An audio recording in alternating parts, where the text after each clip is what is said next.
which is yung excitement is magno-nurture utol or madadagdagan yung percentage. So mas mainam na yun utol kaysa nababawasan. Again, yung pinaka main goal natin dito is yung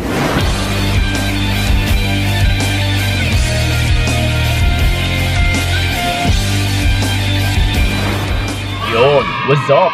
Ayan, kamusta mga utol, and then welcome sa video na ito. So by the way, shoutout sa inyong lahat dyan. Magandang gabi kung saan na kayo naroroon. Magandang araw, yes, mga OFWs natin dyan. And then syempre, yung mga nandito na rin sa Pinas. So ito mga utol, dagdagan na naman natin ng inyong mga kaalaman. Kasi ito, ang magiging topic natin sa video na ito is 30 moves na manggigil ang lalaki sa'yo. Okay? So ito mga utol ituturo ko sa inyo yung best technique or yung 30 moves na kung saan manggigigil talaga yung mga lalaki sa inyo. Okay, na which is makakaramdam siya ng something aroused. Yes, na mangiinit yung kanyang katawan.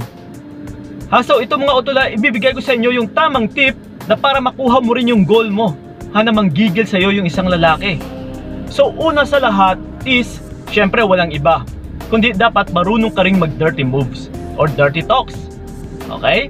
Na hindi mo rin kasi syempre mapagigil yung isang lalaki kung hindi ka gumaganito.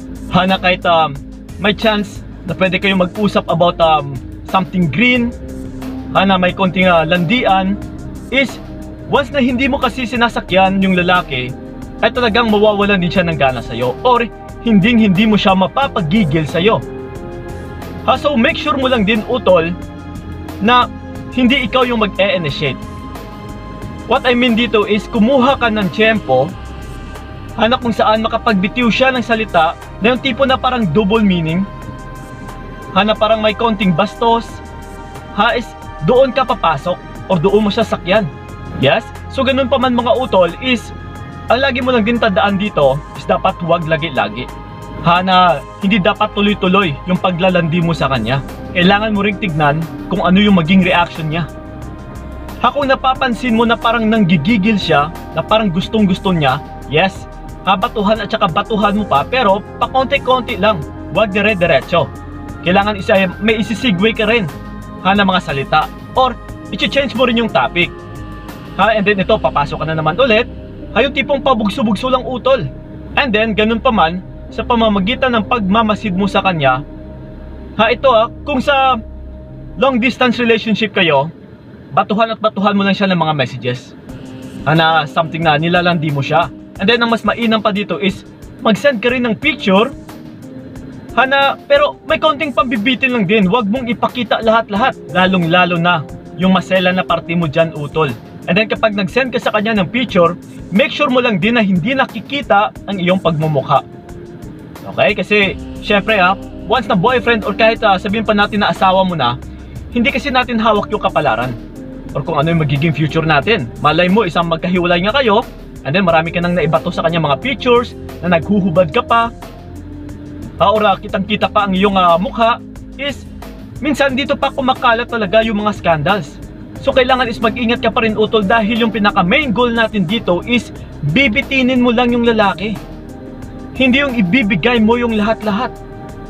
Again like I said, mag-send ka lang ng pictures na binibitin mo siya, like papakita lang ng cleavage, papakita lang ng legs, na hindi talaga nakikita ang iyong itsura, na kung saan is mas lalo siyang mapapaisip or mapapa-imagine, na mas lalo talagang manggigigil sa'yo.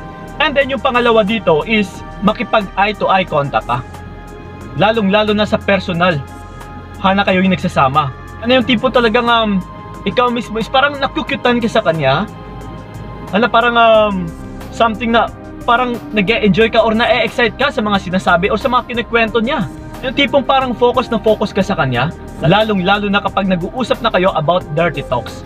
Kasi ganun pa man utol, once kasi na tumitingin ka sa mata ng lalaki or yung tipong parang gusto mo na siyang lamunin, is talagang manggigigil at saka manggigigil talaga sa yung lalaki. And then ito ngayon yung pinaka-importante sa lahat. Dahil again, like I said kanina, is yung pinaka-main goal natin dito is yung bitinin mo lang yung isang lalaki. Once kasi na hindi ka nagpapabitin utol, is walang manggigigil na mangyayari or mawawalan siya ng excitement. So ganun, kailangan is yung pangatlo natin dito ay dapat marunong ka ring huminto or kailangan marunong ka ring umiwas. Like I said na rin kanina is dapat paiba-iba ka rin ng topic or i-change mo rin kaagad yung topic. Kung napapansin mo na parang nanggigigil na talaga siya, subukan mong ihinto yung topic na yan or yung sa dirty talks is subukan mong ihinto yung ganung topic and then subukan mong umiwas sa kanya. Like for example is may gagawin ka pa, o sige na, pasensya na, may gagawin pa ako, mamaya na ulit or bukas na ulit.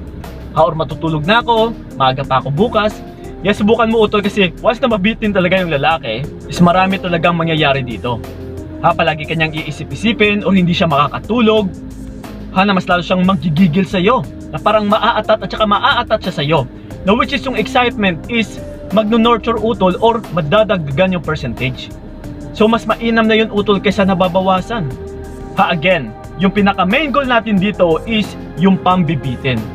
So yung pagkaroon ng dirty talks, yung pakikipag eye to eye contact is isa lang yun sa paraan para mas lalo siyang ma-excite and then ihinto mo. Kasi for sure utol, manggigigil at saka manggigigil sa'yo yung lalaki. Okay? So yun lang talaga yung tanging paraan kung gusto mo talagang manggigigil sa'yo yung lalaki at saka para mas lalo pa siyang ma-excite sa'yo or hindi agad-agad mawawala ng gana.